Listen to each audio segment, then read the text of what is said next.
Merci. Tendre Père, nous te rendons grâce, nous te bénissons.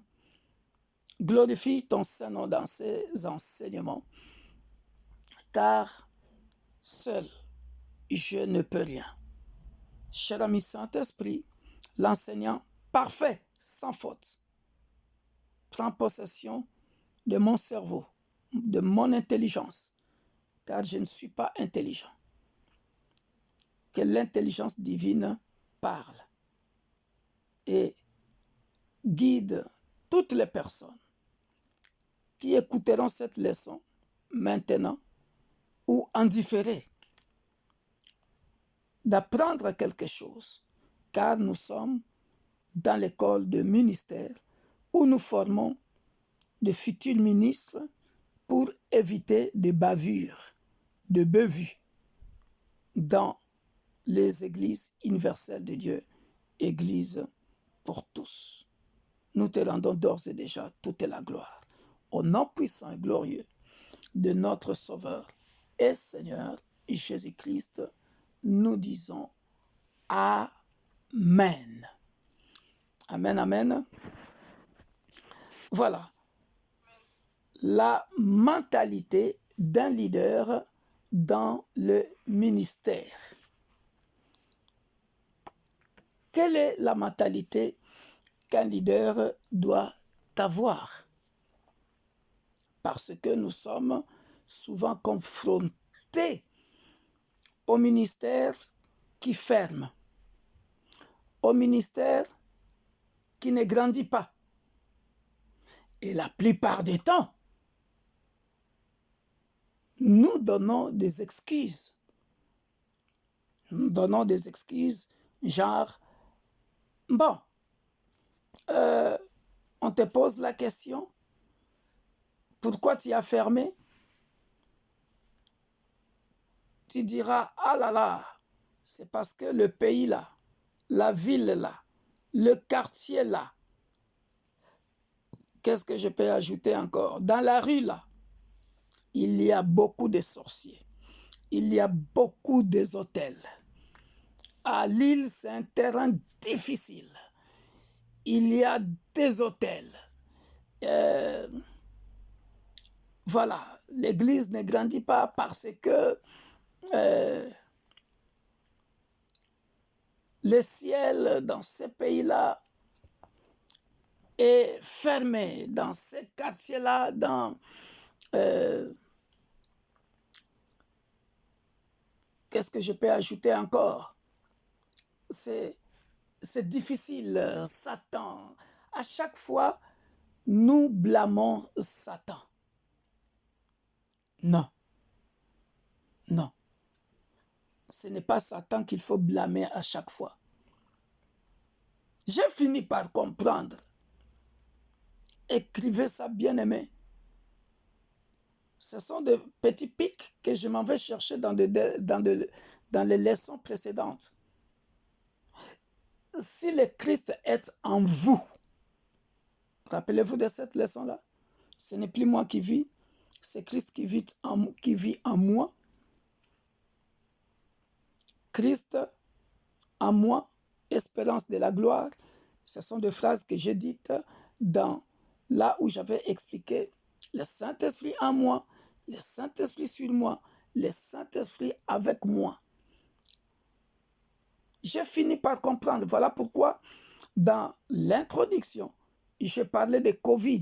Toutes ces périodes difficiles que nous avons passées. Il faut que je dise nous, parce que vous êtes le peuple qui a combattu avec moi. Vous avez commencé avec moi. Et jusque-là, nous sommes là. Donc, vous comprenez que la mentalité d'un leader sur le terrain, ce n'est pas toujours de blâmer Satan. Satan existe. Mais ce n'est pas lui qu'il faut blâmer à chaque fois. Ce que tu dois considérer, c'est Christ en toi. Si le Christ est en vous, qu'il est formé en vous, alors mets ça dans ta tête ou mettons ça dans nos têtes, qu'il peut opérer des exploits à travers vous, à tout moment. Et ce n'est pas Satan qui pourra l'en empêcher. Je vous dis la vérité. Une phrase. Comme moi, je juge toujours de tout, ça m'avait fait mal. Ça m'avait fait très mal. Alors, très mal. Compte tenu des périodes que j'ai passées très difficiles, que vous savez, parce qu'il y a beaucoup de gens qui me demandent les intercessions en ligne que je ne fais plus, la veillée en ligne que je ne fais plus, qu'ils veulent absolument que cela reprenne. Et cette personne-là nous suivait souvent en ligne. Elle a vu la main de Dieu. Elle sait comment Dieu utilise l'apôtre Victor par sa grâce. Écoutez la question qu'elle va me poser.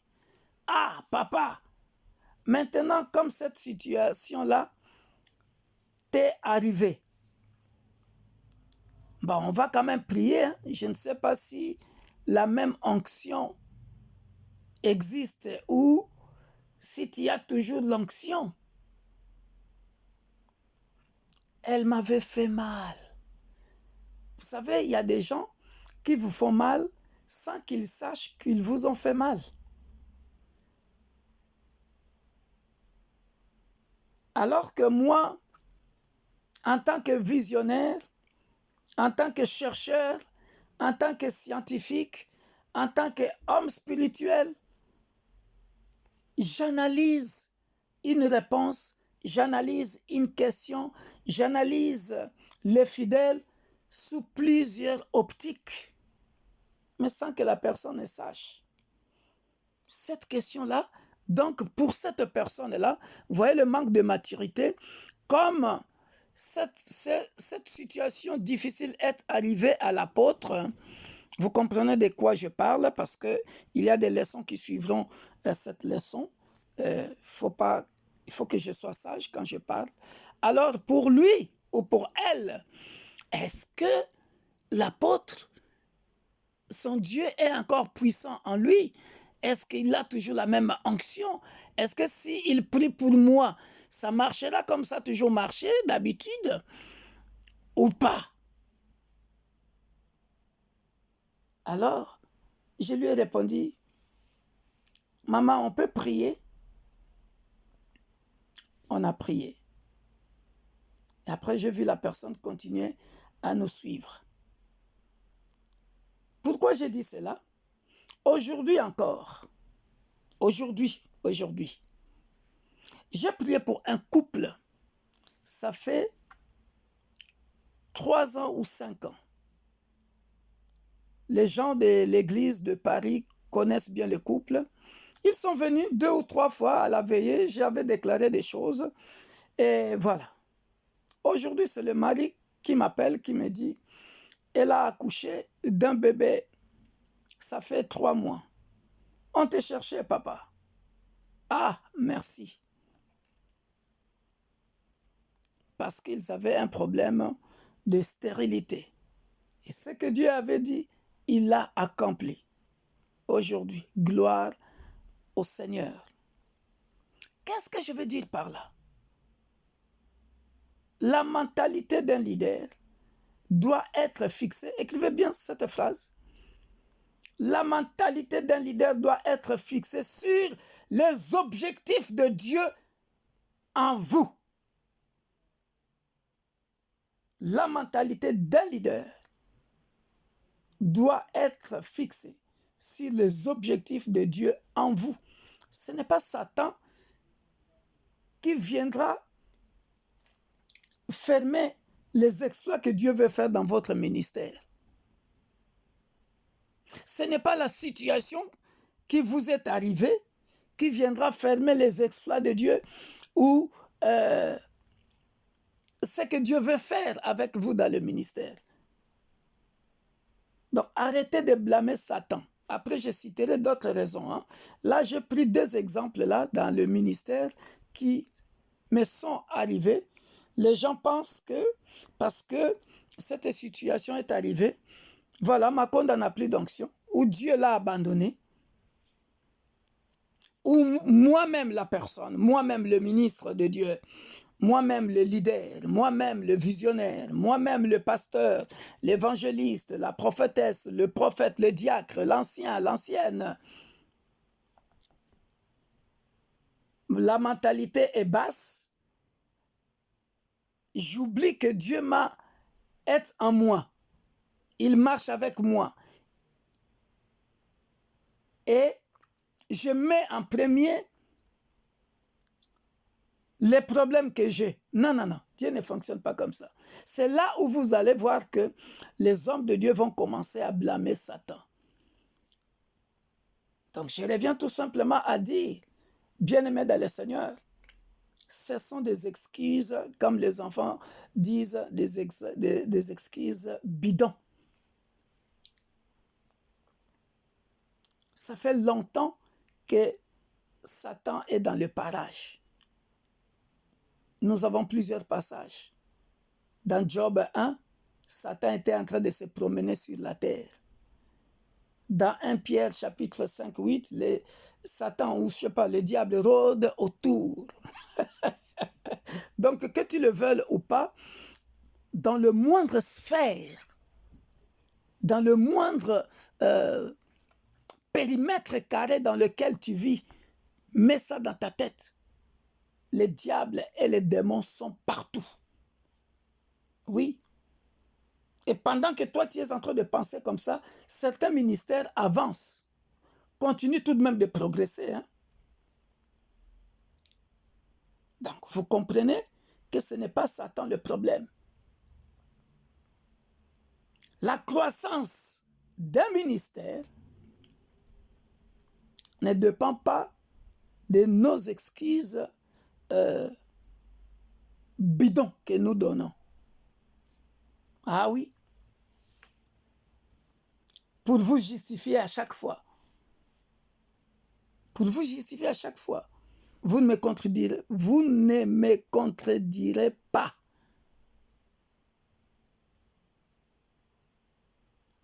Tout ça, c'est mon expérience. Je le dis haut et fort. Papa, si toi-même tu venais, l'église aurait déjà tant de membres. Papa, écoutez les excuses. Hein? L'église ne grandit pas parce que tu ne viens pas souvent. L'église ne grandit pas parce que tu ne viens pas souvent. Si tu venais souvent, avec les délivrances, avec les prophéties, la qualité des enseignements, ceci, cela, l'église serait déjà allée croître. À un moment donné, je me suis dit, si je suis cette mentalité-là, ces gens-là vont me tuer parce que je n'aurai pas de repos.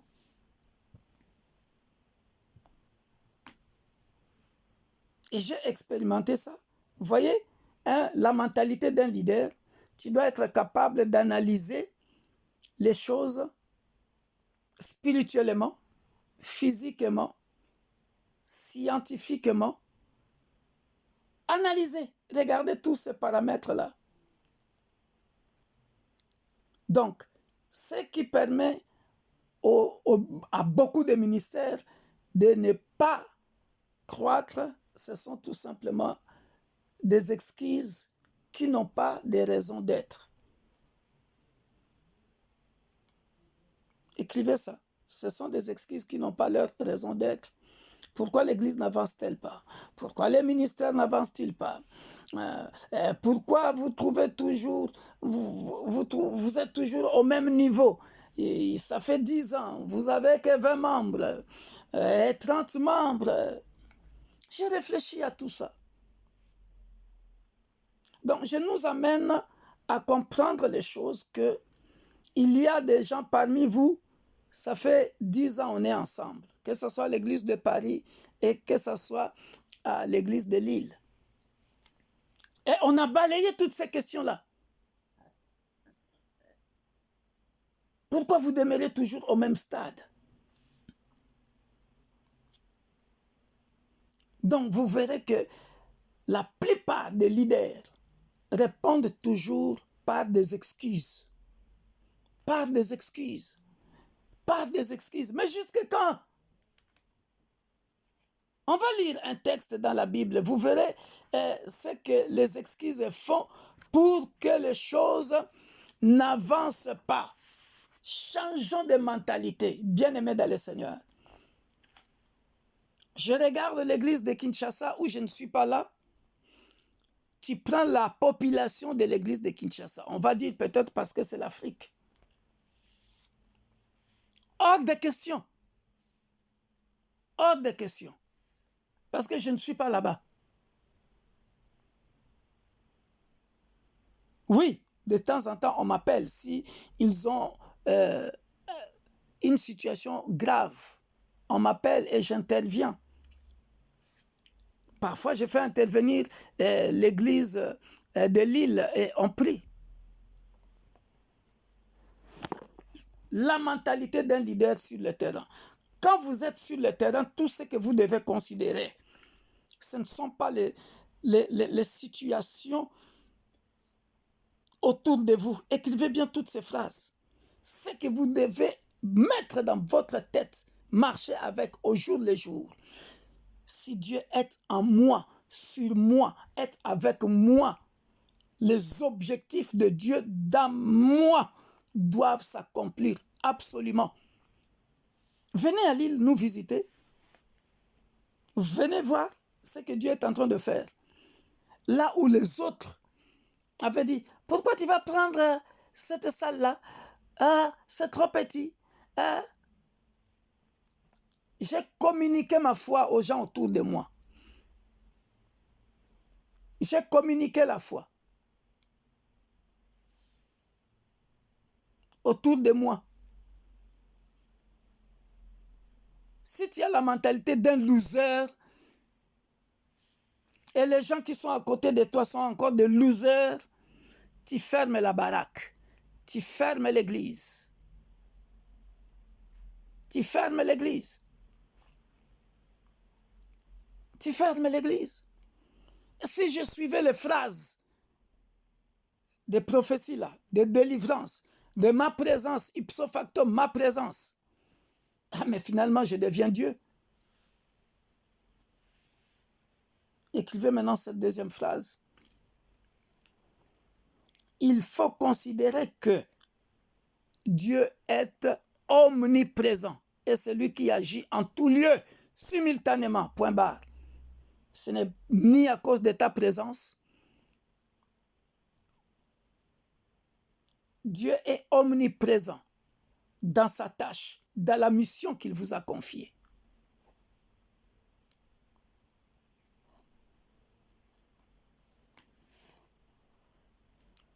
Donc arrêtez, les gens ne viennent pas à l'église parce que, vous savez, nous sommes en France, hein? C'est le pays des occultistes.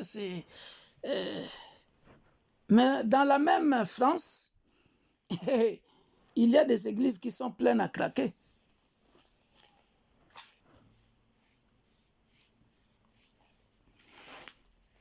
Alors, j'ai pris une bonne explication du mot excuse. Vous voyez, j'ai introduit cette leçon en parlant de mon terrain, notre terrain. J'ai relaté certaines phrases, certaines excuses que les gens me donnent. Pourquoi l'Église ne croit pas? Pourquoi l'Église ne grandit pas? Si toi-même tu étais là, à la distance, et ainsi de suite que j'ai énuméré. Écrivez la définition. Prochainement, on parlera de toutes ces excuses-là et on détaillera ça pour que nous puissions comprendre que un jour, l'apôtre Victor Makonda ne sera plus en vie. Vous êtes des jeunes. Il y en a, vous êtes 30 ans moins jeunes que moi, 20 ans moins jeunes que moi, 10 ans moins jeunes que moi, et ainsi de suite. On considère maintenant que l'apôtre Victor Makonda n'est plus en vie. Ah, quand notre Père spirituel était en vie, regardez, il nous parlait de ce genre d'excuses. Et ce genre d'excuses ont toujours existé, mais autour de moi, les autres églises croissent. Est-ce que ces autres églises-là ont touché au fétiche? Est-ce que c'est à cause, je ne sais pas moi, des gens autour de nous, ici en France, des occultistes toujours? Non.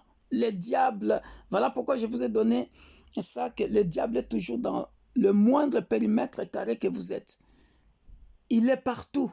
Ce n'est pas ça la raison. Voilà pourquoi je suis descendu jusqu'en Afrique, dans notre église qui vient à peine de commencer. Dans 2 ans, ils vont dans leur 3e année. Regardez le nombre de gens qui sont là-bas.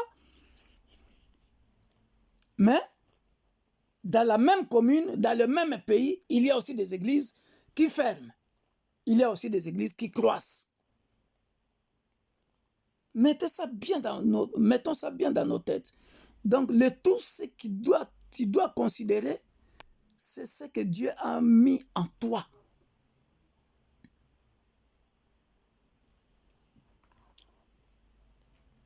Celui qui vit en toi, où que tu sois. J'ai toujours dit ces phrases-là, ce n'est pas pour me vanter. Tant que je marcherai bien, je chercherai toujours la face de Dieu. Intègre. Ce n'est pas moi qui ai écrit ça. Il est toujours à côté des misérables. Dieu est toujours à côté du juste. Il est toujours à côté de celui qui craint Dieu et le ministère prospérera. Vous verrez d'autres gens quitter l'église, Dieu envoyait d'autres âmes. Et le ministère continue et le ministère fait de grandes choses. Ayez cette mentalité-là. Qu'est-ce qu'une excuse? On va écrire ça. Je donne une explication spirituelle. Hein? C'est quoi une excuse spirituellement? Comment le diable travaille avec les excuses que nous donnons? Écoutez la définition que je donne. Écrivez ça. Une excuse, c'est une forteresse. C'est une forteresse. Un système de pensée de limitation. J'explique. Un système de pensée de limitation. J'explique. Ceux qui sont avec moi ici à Lille savent de quoi je parle. Pourquoi je dis une excuse, c'est un système de pensée de limitation. Si tu es entouré avec les gens qui ne voient pas loin, vous savez comment nous on a commencé? La salle là, c'était 3 bureaux. Oui, parce que vous n'étiez pas là. Si j'avais la mentalité des gens qui ont peur, vous savez combien on paye de loyer? 900 €. Et là, on nous avait proposé 700 €.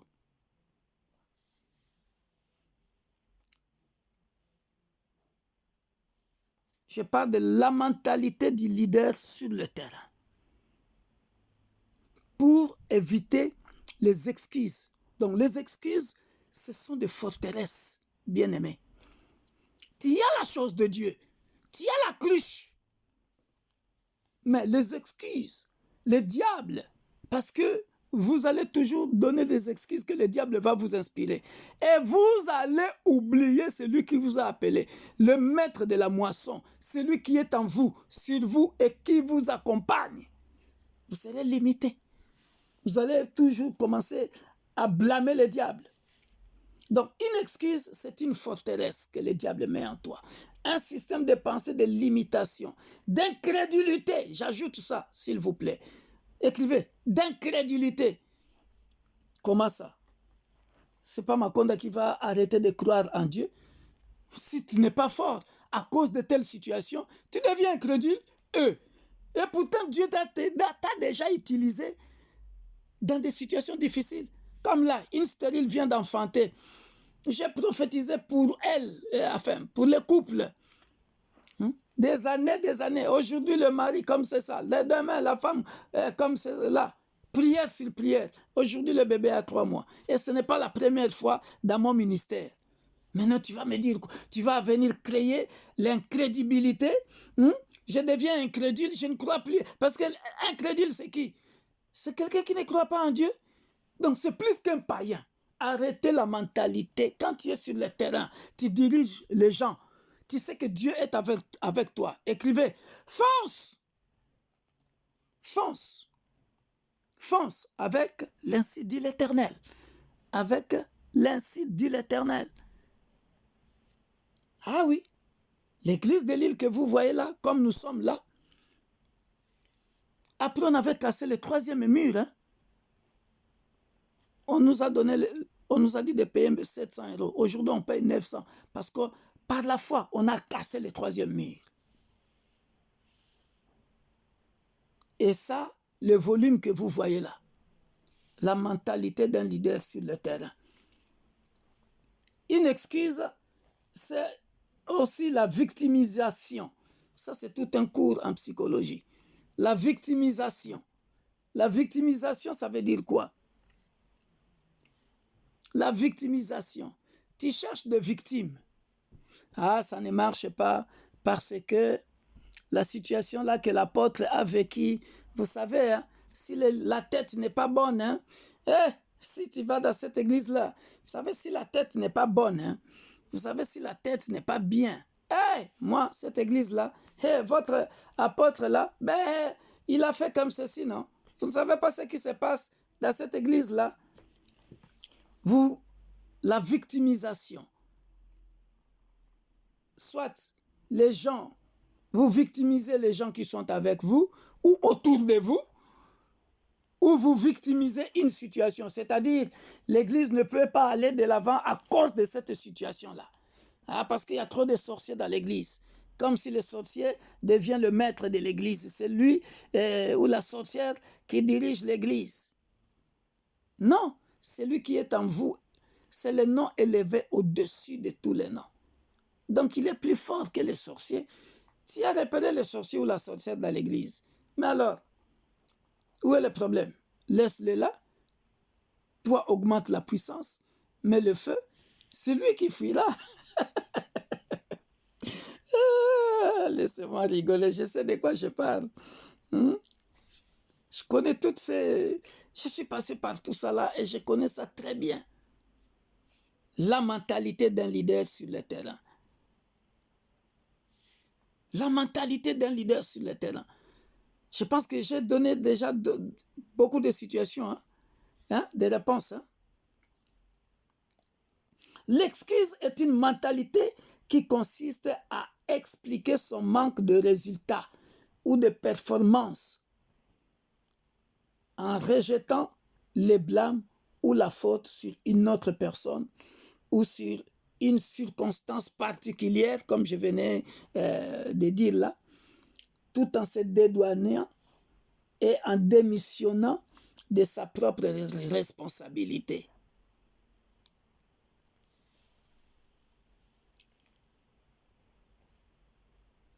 Vous avez compris ça? Je répète. Je ne sais pas si je vais arriver à écrire à dire ça comme je l'ai dit, hein? Mais je vais essayer. L'excuse est une mentalité qui consiste, en fait c'est ce que j'ai expliqué, des exemples que j'ai donnés. Donc c'est une mentalité qui consiste à expliquer son manque de résultats ou de performance en mettant la faute sur les autres. Ou sur une circonstance. Voilà pourquoi j'ai dit la situation qui m'est arrivée, par exemple. Tu vas dire, c'est à cause de cette situation que l'église ne grandit pas. Parce que le pasteur est comme ça, l'église ne grandit pas. Tu vois, tu te dédouanes, tu mets ça sur les autres. Donc l'église ne croit pas, ne grandit pas parce que tu ne viens plus, tu n'es pas souvent présent, parce que y a eu tel problème dans ta maison. Non. Vous voyez les excuses. L'excuse. Donc, ça devient à ce moment-là une manière de pensée qui vous fait regarder comme une, comment je peux dire, quelqu'un, comme un incrédule, quelqu'un qui ne croit plus en Dieu, qui est victime de lui-même, quoi. Hein? Parce que ça va vous amener à justifier votre échec. Voilà. À justifier votre échec. L'échec, c'est quoi? L'échec, c'est à partir du moment où, ah, vous savez, ça ne marche pas parce que. Donc, vous avez cru en ça. Vous n'aurez ça jamais chez Makonda. Mettez ça dans vos têtes. Je fonce, et je fonce, et je fonce.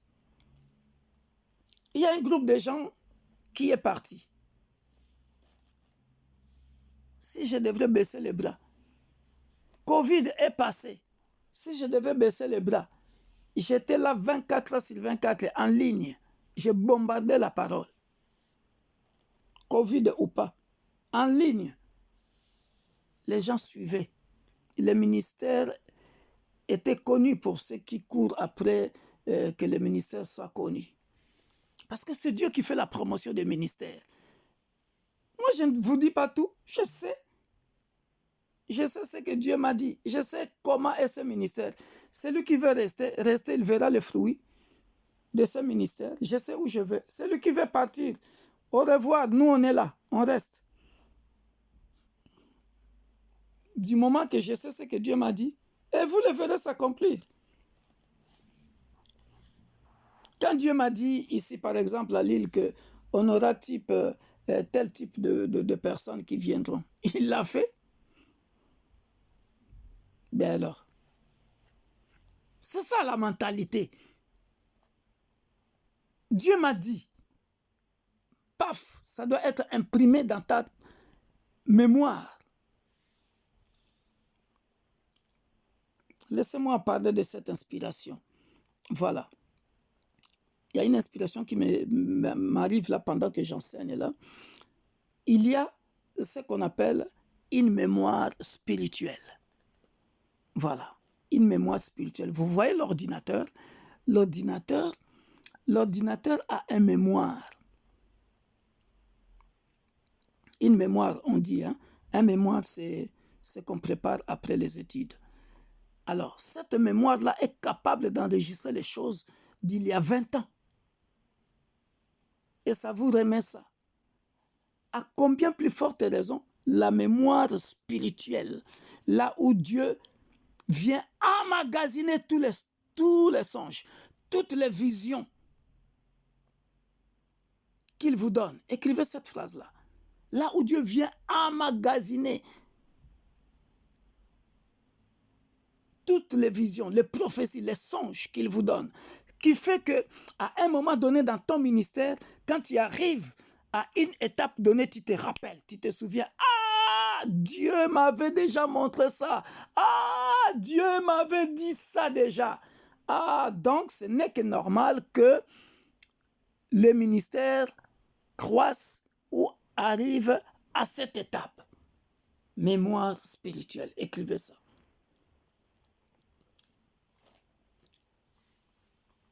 Je pense que j'ai donné l'explication du mot excuse, ce que nous devons éviter. Et là, je m'en vais clôturer. J'ai pris dans la Bible 3 personnages. Par la grâce de Dieu, on lira l'histoire de Caleb et Josué qui n'ont pas donné des excuses et qui a fait avancer le ministère. Et nous allons prendre, je pense que je vais commencer par notre frère de 38 ans, le paralytique de 38 ans. Nous sommes dans Jean, chapitre 5, verset 2. Ouvrons nos Bibles. Nous allons essayer de décortiquer, par la grâce de Dieu. Oh, j'ai déjà prêché là-bas autant de fois. Mais, ici, nous verrons que ce monsieur... une autre inspiration que j'ai reçue par la grâce de Dieu. Allons-y dans Jean chapitre 5, verset 2. C'est comme l'inspiration que Dieu m'a donnée quand j'ai parlé de... quand j'ai parlé de l'unité tout un mystère. Vous savez, vous pouvez lire le même passage des milliers de fois. Écrivez. Regardez comment les excuses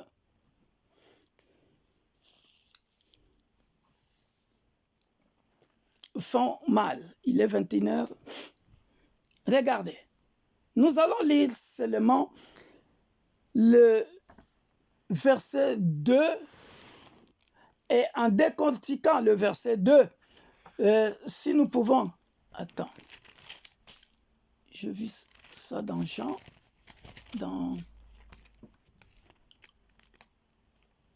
Oui, on va décortiquer ça ici. Voilà. Jean chapitre 5, verset 2. 1 à 2. Et nous allons voir, bien-aimés dans le Seigneur, comment les excuses ne font pas avancer les gens. Comment il faut éviter la mentalité des excuses, comme je viens d'expliquer là. Parce que à chaque fois que vous avez toujours la mentalité de vous justifier, de justifier votre échec, à donner toujours une raison valable pour expliquer votre échec, vous n'aurez jamais le fruit attendu. Je vous dis la vérité.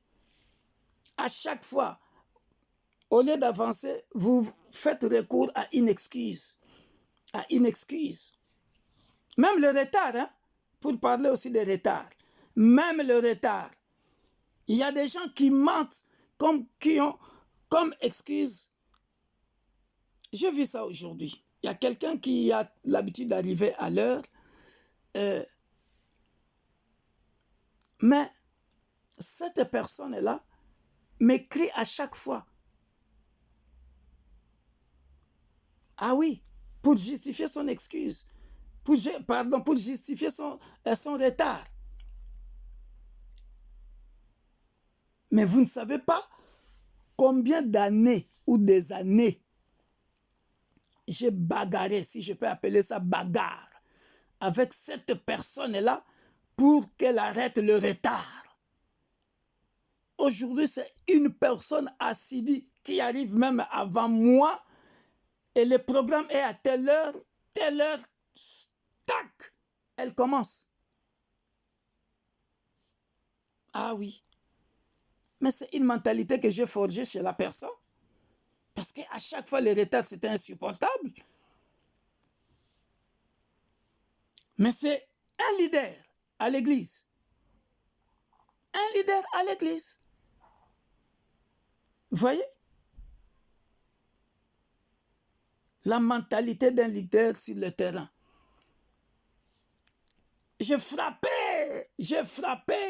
ces excuses poliment, respectueusement. Mais je sais ce que je voulais pour faire sortir ce qui est sorti d'elle maintenant. Elle n'aime plus le retard. Elle est là, de bonne heure. Et quand c'est l'heure de commencer, elle commence, que tu sois là ou pas. La mentalité d'un leader sur le terrain.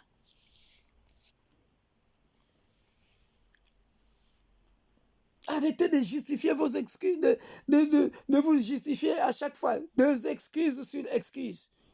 Excuse sur excuse. Retard, excuse. Il y avait embouteillage. Retard, excuse. J'avais accompagné l'enfant comme ceci. Retard, excuse. Le ministère va s'écrouler. Même si Dieu est avec toi. C'est quoi ça? Regardez ce monsieur. Lisons ensemble. Hein? Après cela, nous sommes dans Jean chapitre 5, verset 2. Après cela, il y eut une fête des Juifs et Jésus monta à Jérusalem. Or, à Jérusalem, près de la porte des brebis, il y a une piscine qui s'appelle en hébreu Bethesda et qui a 5 portiques. On s'arrête là.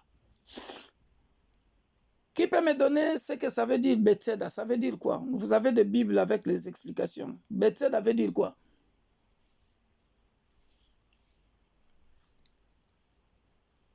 Bon. on avance. Bethesda, écrivez, veut dire maison de pain. Si j'avais la vidéo, j'allais vous montrer comment je décortique certaines explications dans ma Bible. Vous verrez que j'ai écrit là, la piscine égale église. Bethesda, maison de miséricorde. Écrivez Bethesda, maison de miséricorde. Bethesda, maison de miséricorde. À Jérusalem. Jérusalem qui signifie le fondement de la paix. Jérusalem qui signifie le fondement de la paix. Jérusalem signifie le fondement de la paix. Voilà pourquoi d'ailleurs, dans l'eschatologie, on parlera de la nouvelle Jérusalem, là où il y aura la paix, la nouvelle Jérusalem. Donc si vous ne le saviez pas, je n'enseigne pas l'eschatologie, mais je donne seulement une bribe d'explication. Jérusalem signifie le fondement de la paix. Voilà pourquoi dans l'eschatologie, donc le titre de temps de la fin, on parle de la nouvelle Jérusalem où il y aura la paix. Deuxièmement, on dit près de la porte de brebis. Près de la porte de brebis. Ça veut dire quoi? Ça veut dire tout simplement près de la porte de brebis. Qui peut donner, qui a une idée? Près de la porte de brebis. C'est un symbole du salut. C'est un symbole du salut. Près de la porte du brebis veut dire c'est un symbole du salut. Pourquoi? Parce que là nous revenons dans Jean 10, on va lire ça. Je suis la porte de brebis. Celui qui vient à moi, donc Jésus-Christ est le salut. C'est facile. Près de la porte de brebis.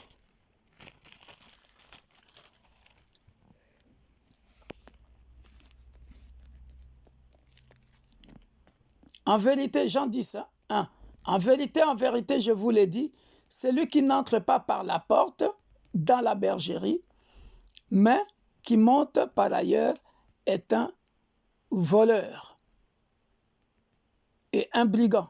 Mais celui qui entre par la porte est le berger de brebis. Les portiers lui ouvrent et les brebis entendent sa voix. Il l'appelle par leur nom, les brebis qui lui appartiennent, et il les conduit dehors. Et ainsi de suite. Vous connaissez bien le passage. Lorsqu'il a fait sortir toutes ces brebis, toutes ses propres brebis, il marche devant elles et les brebis les suivent parce qu'elles connaissent sa voix. Vous connaissez bien ce passage. Donc, c'est le symbole du salut. Le salut, là, c'est Jésus lui-même. Alléluia. À la piscine appelée Bethesda, qui signifie maison de miséricorde. Ça, je vous ai déjà donné ça. Et il y avait à cet endroit 5 portiques. 5 portiques. J'essaie un peu de faire cet examen, cette étude-là. J'ai déjà donné la signification du chiffre 5. Ça veut dire quoi le chiffre 5? C'est le chiffre de la grâce. C'est le chiffre de la grâce, le chiffre 5. Vous voyez? Bon, maintenant, regardez bien cet homme qui donne des excuses. Donc, rien qu'en s'arrêtant au verset 2,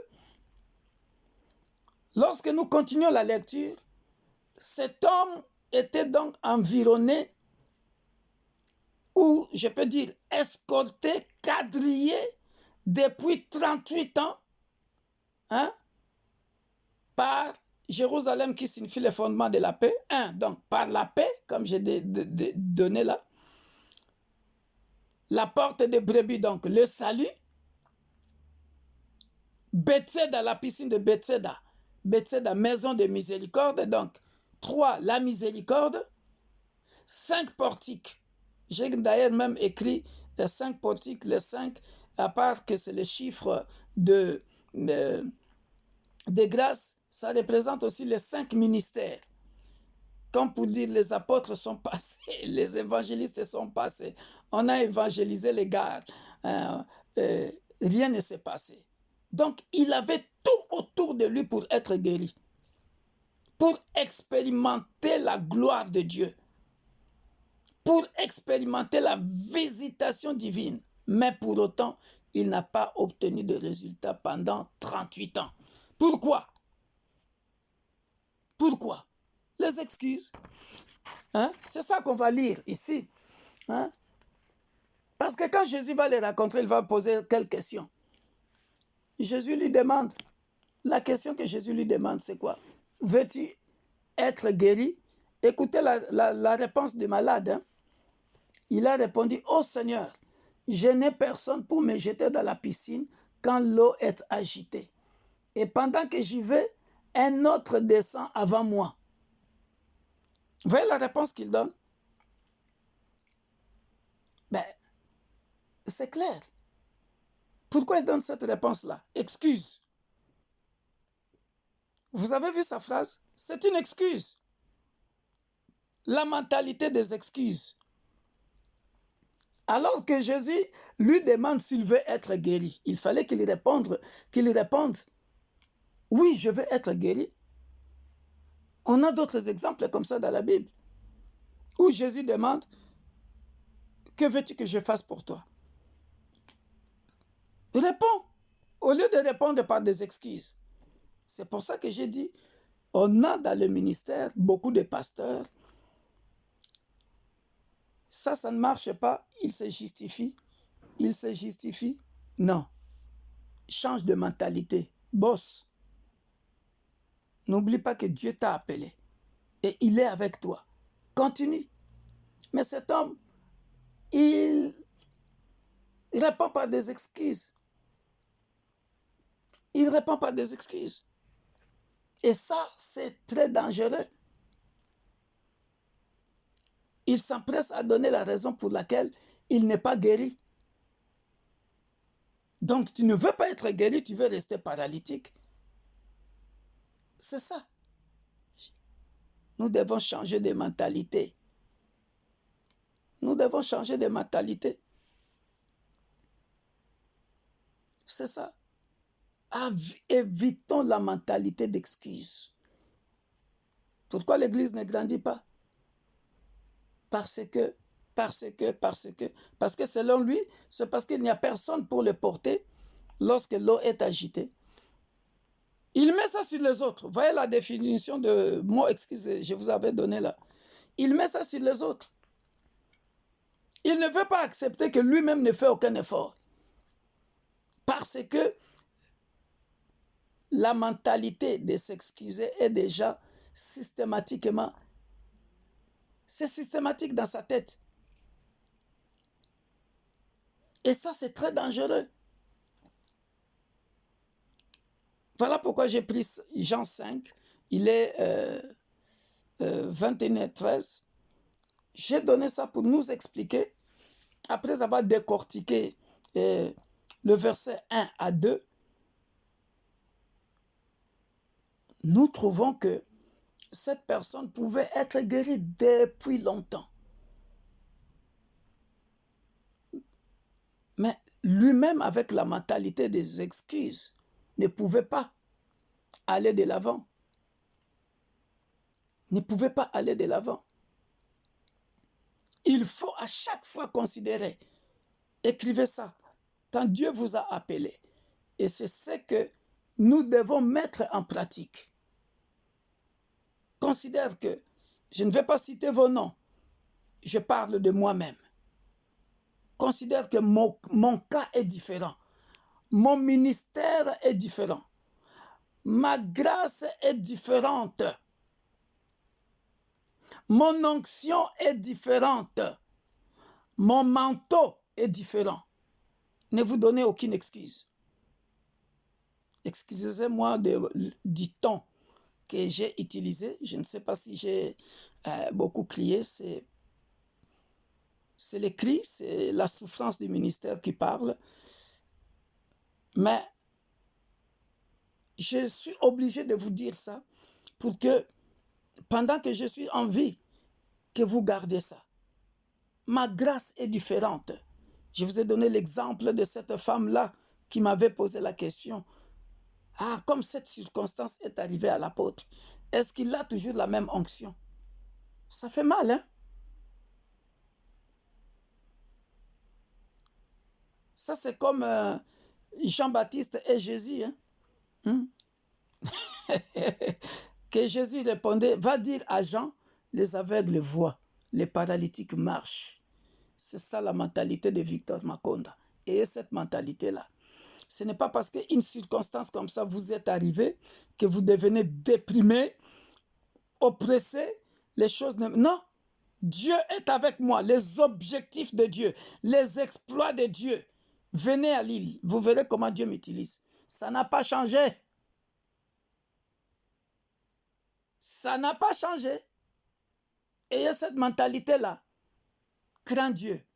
Demeure intègre. Les mêmes choses qu'il a fait auparavant, avant cette circonstance-là. Il continuera à le faire. Écrivez ça, bien-aimés dans le Seigneur. Donc, hier, on a parlé de raisonnement dans notre intercession. Voilà, donc, libérez-vous de faux raisonnements, bien-aimés. Écrivez ça. Libérez-vous de faux raisonnements. Libérez-vous de faux raisonnements. Ayez la mentalité de Josué et Caleb. Je pense que mercredi prochain, parce que je vais arrêter le 1er juillet, on va aller en vacances, on reprendra au mois de septembre. Lisez l'histoire de... Attends, je cherche ça. Je vous le donne, hein? Peut-être que c'est dans Nombre chapitre 14. C'est dans Nombre chapitre 14.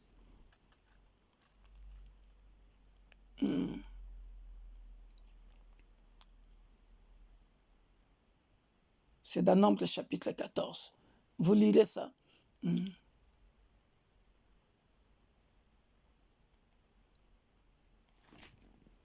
Toute l'assemblée éleva la voix et poussa des cris, et le peuple pleura pendant la nuit. Vous verrez là où Dieu va envoyer... lisez tout ça, hein? Nombre chapitre 14.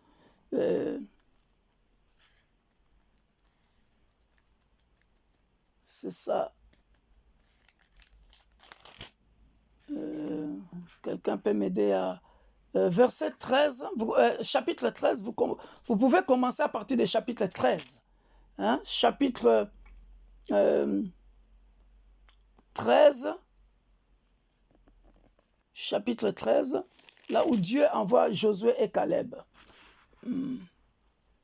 Voilà, 13. L'Éternel parla à Moïse et dit, envoie des hommes pour explorer le pays de Canaan que je donne aux enfants d'Israël. Tu enverras un homme de chacune des tribus de leur père.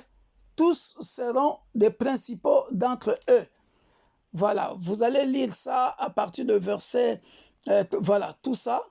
Et vous allez voir les tribus là qui sont citées là, quand on va les envoyer, la réponse qu'ils vont donner, rapport contradictoire des espions, à partir de verset 26. À leur arrivée, ils se rendirent auprès de Moïse et d'Aaron et de toute l'assemblée des enfants d'Israël, Kadès dans le désert de Paran. Ils leur firent un rapport, ainsi qu'à toute l'assemblée, ils leur montrèrent les fruits du pays. Hein, vous lirez. Hein, vous lirez. Mais à partir de verset 28 à 30, Caleb fit taire le peuple qui murmurait contre Moïse. Il dit, montons, apparons-nous du pays. Montons, apparons-nous du pays. Voilà. Hein? Pourquoi j'avais dit, parce que je ne peux pas clôturer sans lire ça, parce que je sais que certains parmi vous ne liront même pas. Excusez-moi le terme, excusez-moi. Mais les amoureux de la lecture, ils doivent avoir la soif là. Quand j'enseigne, ils doivent lire le chapitre, le verset, décortiquer par eux-mêmes. C'est ça aussi un étudiant, quand on apprend. Même bon, connaissant ce que j'ai vécu, je suis obligé de lire ça. Vous voyez, il faut éviter la mentalité des excuses, comme le paralytique de Bethséda. Ayez la mentalité de Josué et Caleb. Caleb fit taire le peuple qui murmurait contre Moïse. Il dit, montons, apparons-nous du pays, nous y serons vainqueurs. Vous voyez, quand il y a entouré des gens comme ça, là, comme à Lille, voilà, entouré par quelques 2 ou 3 familles seulement. Regardez ce que nous avons réussi à faire. Comme à Paris aussi, entouré de quelques familles seulement. Hein? Que Dieu vous bénisse. Hein? Je ne vais pas citer des noms, mais en tout cas, vous êtes des braves. Des années, vous êtes là et on arrive à rebâtir, à reconstruire avec vous. Mais les hommes qui étaient allés avec lui dirent, nous ne pouvons pas monter contre ce peuple car il est plus fort que nous. Et ils décrièrent devant les enfants d'Israël les pays qu'ils avaient explorés. Ils disent les pays, nanana. Mais lisez maintenant le verset, le chapitre 14 jusqu'à la fin, comment Josué et Caleb vont réussir, bien-aimés dans le Seigneur. Et vous verrez que c'est des hommes comme ça qu'il faut avoir dans les ministères. Et ça, c'est trop beau. C'est trop beau. Donc, il faut que vous soyez, je m'avais clôturé en disant tout simplement, bien-aimés dans le Seigneur, soyez libérés de faux raisonnements.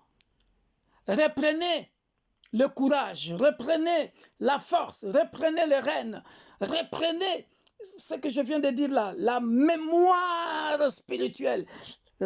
Commencez à vous rappeler de tous les songes, les visions, les prophéties que Dieu vous avait données. Entre en prière, dis, mais Seigneur, si c'est toi qui avais dit, maintenant cette circonstance m'est arrivée, je fais comment? Comment va agir le peuple? Non, Makonda, continue, je suis avec toi. Tu pleures dans ta chambre. C'est ça la mentalité qu'il faut avoir. Au lieu de donner des excuses, prenez la responsabilité de votre ministère. Croyez comme Josué et Caleb que si Dieu dit qu'il va donner le pays, il m'a donné l'île, il m'a donné Roubaix. Crois qu'il a déjà fait, qu'il est déjà avec vous. Croyez qu'il va le faire. Même s'il y a les géants que les gens là... Bon, ceux qui me connaissent savent que parfois, il m'arrive de rigoler tellement on en a vu dans les ministères. Hein? Donc, peu importe, lisez le nombre là, ça va vous inspirer. 13. Hein? Vous allez voir comment les autres ont vu les géants. Oui, à Lille, il y a des géants. J'ai déjà vu ça. Ceux qui sont avec moi, je leur dis parfois les songes que j'ai vus. Comment je suis poursuivi par, je ne dirai pas les noms, par ces géants-là. Il y a des géants.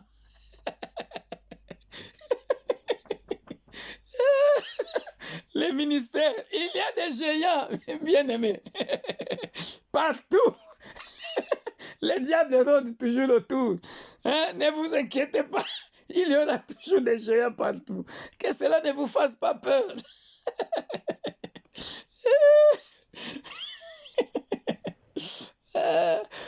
Croyez que les géants ne sont pas vos obstacles.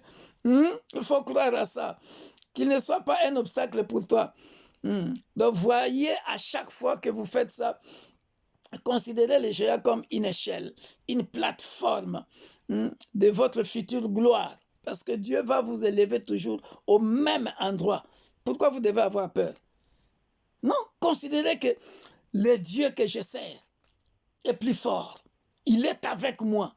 Il est le nom élevé au-dessus de tous les noms. Et je servirai le Dieu là, le maître de ma destinée, le metteur en scène de ma vie. Vous voyez pourquoi je l'appelle le metteur en scène? Parce qu'avant la fondation du monde, il savait que moi, je passerais par la ville de Roubaix, par la ville de Lille. Bon, maintenant, tu vas me faire peur, toi? Non. Vous voyez? Et c'est comme ça, bien-aimé dans le Seigneur, que vous réussirez. Et là, j'ai pris quelques passages que je vais nous donner pour clôturer. Ça fait quand même 1 heure, il faut que je me lave, que je commence à partir. Vous voyez, j'ai pris par exemple Romains chapitre 8, verset 30, que vous pouvez lire, hein, que Christ a déjà tout accompli à la croix, dans Jean 19, 30, qu'il a déjà dépouillé les géants, les autorités et les dominations sataniques, dans Colossiens chapitre 2, verset 15, parce que Dieu vous a fait toujours triompher en Christ. Alléluia. Qu'il nous a déjà donné les nations. Alléluia. Donc, lisez ce passage-là, Romains 8, 30. Même si j'ai dit seulement la phrase, c'est ce que ça veut dire. Et Jean 19, 30, Colossiens 2, 15. Et puis, 2 Corinthiens, chapitre 2, verset 14, qui dit « Grâce soit rendue à Dieu. » Attends, si je peux bien me rappeler de ça, je vais chercher ça pour vous, parce que je sais que Dieu est avec moi, qu'il m'a dit de triompher avec Christ. 2 Corinthiens chapitre 2. Vous connaissez ce passage, nous le lisons souvent.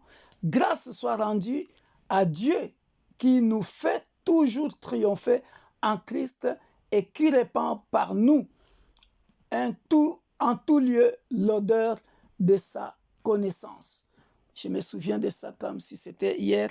C'était le premier message que j'avais enseigné dans la cellule, quand j'avais ouvert la cellule de Paris à la maison de maman Déborah à Blanche-Timénil. Ah ouais, ça c'est un verset qui m'a toujours fait booster. Quand tu sais que Christ est en toi, bien-aimé, tu sais que il nous fait toujours triompher. Soulignez, il nous fait toujours triompher. Toujours triompher, soulignez ça. En Christ, toujours triompher. C'est-à-dire, quand tu marches avec Jésus, il te fera toujours triompher. Amen. On va clôturer ici. Que Dieu soit loué. Merci pour votre attention. J'espère que vous avez compris quelque chose. Comment Dieu nous utilise et comment nous devons, quelle mentalité nous devons avoir sur le terrain. Je parlerai d'autres excuses le temps que je prépare la leçon, et tout ce que Dieu m'inspirera, je vous écrirai ça. Donc, je voulais introduire ce 3e chapitre par cette leçon pour nous amener à éviter de donner des excuses, mais de progresser, d'avoir une mentalité de Jésus-Christ en nous, que s'il est avec nous, bien-aimés dans le Seigneur, il nous fera toujours triompher. Arrêtez des excuses, les diables, les hôtels, la villa, non, non, non. Regarde juste autour de toi, tu verras qu'il y a d'autres églises qui croissent, il y a d'autres églises qui ferment, mais toi, tu es différent d'eux. Tu as une grâce particulière, tu as une onction particulière, tu es différent, ton cas est différent des autres. Tu as ton manteau à toi qui est spécial. Donc, ancienne, tu as ton manteau. Pasteur, tu as ton manteau. Cher ministre, tu as ton manteau. Prophète, prophétesse, tu as ton manteau spécial. Peut-être que tu as le manteau de Josué. Quand Victor Makonda partira un jour, ta branche, ton église prospérera plus que Victor Makonda. Parce que ce n'est pas, l'église universelle de Dieu n'est pas une église de famille, de père en fils. Non. La preuve de mon vivant, il m'a dit d'ouvrir les églises au Gabon, au Sénégal. Je ne serai pas là, ce n'est même pas ma famille. Vous voyez ça? Donc, tous ces gens-là que Dieu placera là-bas, ils ont leur manteau que Dieu a mis pour ce peuple-là. Et mon onction, il a seulement clôturé, comment je vais dire, pas clôturé, impacté. Priez pour mon fils ou ma fille. Allez, vas-y. Voilà. Il ne faut pas dire, parce que c'est un pays musulman, je ne réussirai pas ici. Je vous prépare déjà. Voilà pourquoi j'ai préparé cette leçon. Il faut que je prépare déjà votre mentalité. Ah non, ici au Sénégal, c'est chaud. Il y a beaucoup de musulmans, ça ne marchera pas. Non, tu as un manteau spécial. Tu es différent, tu as une onction spéciale. Dieu est avec toi. Vas-y, ouvre la branche. Vous allez commencer à 5. Demain, vous serez à 10. Autre jour, vous serez à 30. Ah, vous savez, les Gabon de ce côté-là, le quartier-là. Ah non, à Kimbanseke, il y a beaucoup de Koulouna, ceci, cela. Non, non, non, non, non. Ça ira. Soyez bénis. On va prier.